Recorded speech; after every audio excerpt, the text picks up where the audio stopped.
स्वागत आहे तुमचे शीघ्रताच किचनमध्ये।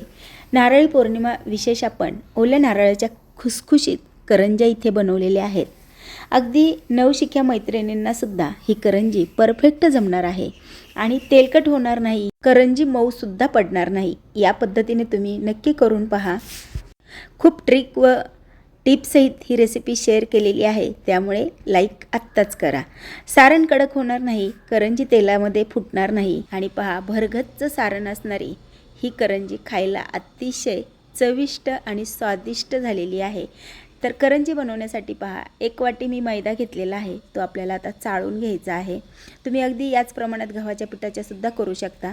तर आता हा बारीक रवा घेतलेला आहे, तुमच्याकडे जाड असेल तर तुम्ही मिक्सरमध्ये थोडासा फिरवून घ्या। तर इथं मी 2 चमचे रवा घातलेला आहे आणि 2 चमचे साजूक तूप घालायचं आहे। आता तूप घातल्यानंतर आपल्याला चांगलं पिठाला हे तूप आहे चोळून घ्यायचं आहे। प्रत्येक कणाकणाला आपलं तूप लागलं पाहिजे। ही प्रोसेस आपल्याला कमीत कमी 1-2 मिनिट करायची आहे, म्हणजे सगळीकडे तूप हे व्यवस्थित लागलं जाणार आहे।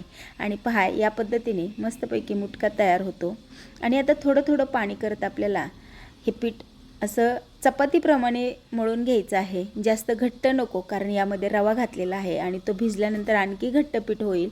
त्यामुळे आपल्या नेहमीच्या कणिक मळतो आपण चपातीची, त्याप्रमाणे हे पीठ आपल्याला मळून घ्यायचं आहे। आता छान पीठ मळून झालेलं आहे। आता मस्तपैकी हे 10 मिनिट आपण रेस्ट करायला ठेवू। आणि आपलं पीठ भिजत आहे तोपर्यंत आपण एक नारळ घेऊन या पद्धतीने, मी मागचा काळा भाग नाही काढलेला, तुम्हाला हवा असेल तर तुम्ही काढू शकता, पण ही करंजी बनवायची आहे, नाही काढला तरी चालणार आहे। तर एक नारळाचे या पद्धतीने असे काप करून घेतलेले आहेत। रफली कटिंग केलेला नारळ सगळा एका मिक्सी जारमध्ये घालून घ्यायचा आहे आणि चालूबंद या स्थितीमध्ये या पद्धतीने बारीक करून घ्यायचा आहे। पाऊण वाटी गूळ घालत आहे। गोडाचे प्रमाण तुम्ही तुमच्या आवडीनुसार करा आणि मी खूप इथे सोपी पद्धत या सारणाची सांगत आहे। या पद्धतीने केलं तर अगदी सारण झटपट तयार होते। आणि एक पॅन घेतलेला आहे, त्यामध्ये थोडंसं तूप घातलेलं आहे। आता गूळ आणि खोबऱ्याचं मिश्रण आपल्याला लगेच त्यामध्ये घालून घ्यायचं आहे आणि हलकंसं आपल्याला अगदी मंद आचेवर 5 मिनिटं फक्त परतून घ्यायचं आहे। जास्त वेळ जर परतलं मिश्रण तर हे कडक होण्याची शक्यता असते, त्यामुळे ही प्रोसेस आहे ती काळजीपूर्वक करायची आहे। आणि आता त्यामध्ये थोडंसं मी जायफळ किसून घालणार आहे। मिश्रणात आपल्याला थोडासा ओलसरपणा ठेवायचाच आहे, तेव्हाच आपल्या करंज्या छान होणार आहेत।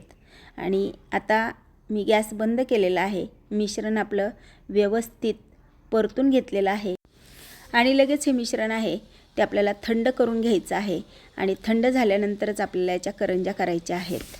तयार मिश्रण पॅनमध्ये न ठेवता तुम्ही लगेच बाउलमध्ये काढून घ्या, म्हणजे ते कडक होणार नाही।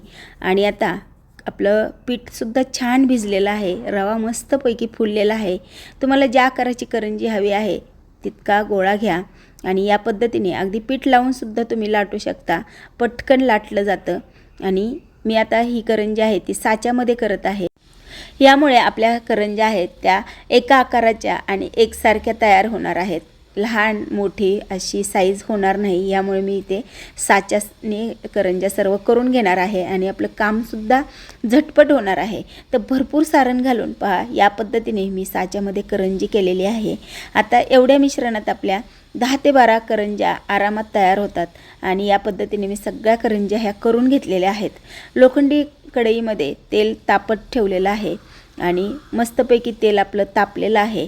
आता करंजी आपण सोडून घेऊ आणि गॅसची फ्लेम आहे ती मीडियम किंवा लो ठेवा। लो फ्लेमवर करंज्या ह्या आपल्याला तळून घ्यायच्या आहेत।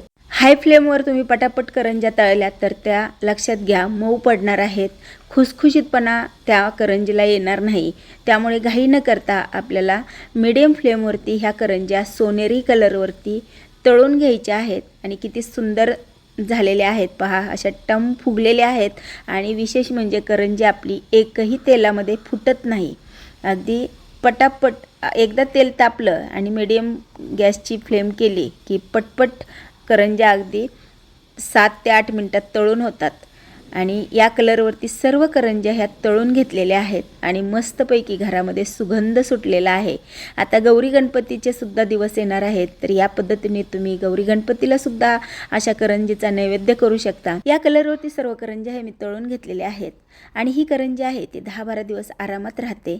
किती साधी सोपी आहे ही करंजी करायला आणि पाहताच खावीशी वाटणारी ही करंजी अजिबात तेलकट होत नाही आणि करंजी आपली एकसुद्धा तेलामध्ये फुटलेली नाही. रेसिपी आवडली असेल तर लाईक करा, कमेंट करायला विसरू नका. चॅनलवर नवीन असाल तर सबस्क्राईब करा. परत भेटूया अशाच मस्त आणि जबरदस्त रेसिपीसोबत. तोपर्यंत मस्त खा आणि स्वस्त रहा.